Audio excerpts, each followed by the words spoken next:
Evolution of money. Here is a task for you. Go to a sari shop and get a silk sari in exchange for cabbages. Can you do this? I'm sure you'll say this is impossible. But a long time ago, it was possible. People used to give something they had and exchange it for the things they needed. This is called a barter system, in which goods were exchanged for goods.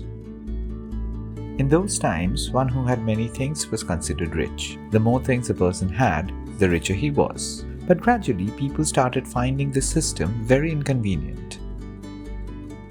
It was becoming difficult and sometimes impossible for people to carry so many things with them to exchange for other things.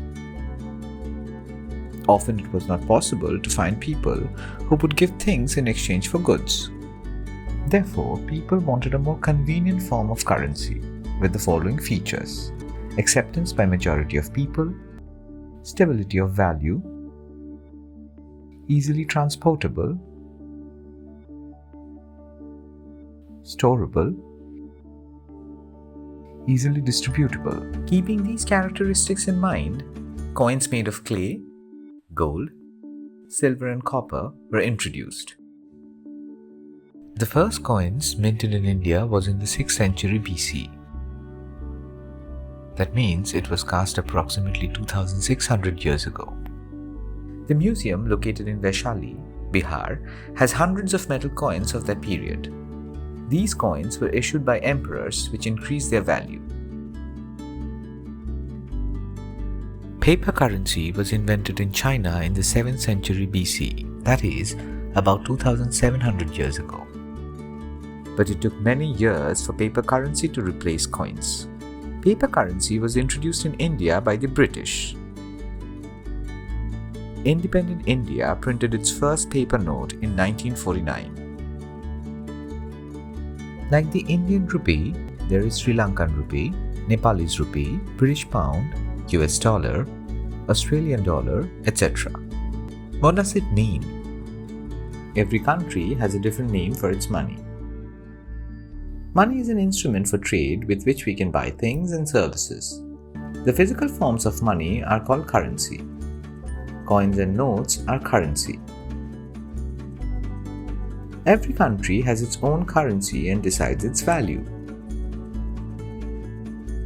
In India, our currency is called rupee. The word rupee originates from the Sanskrit word rupyakam, which means silver coin. Around 1540, Shesha Suri introduced a coin named rupaya. In 2010, Uday Kumar designed a symbol for the rupee. It is a combination of Devanagari letter R and the Roman letter R. The two parallel lines at the top allude to the Indian national flag and equality. Money is one of the greatest inventions of our time. Money helps people to buy and exchange goods within the country and abroad. Forms of currency have also changed with time. From commodities to coins to paper and to the recently introduced digital currency. But its importance remains undiminished. It is important for every person to understand, protect, and manage their money for a better life.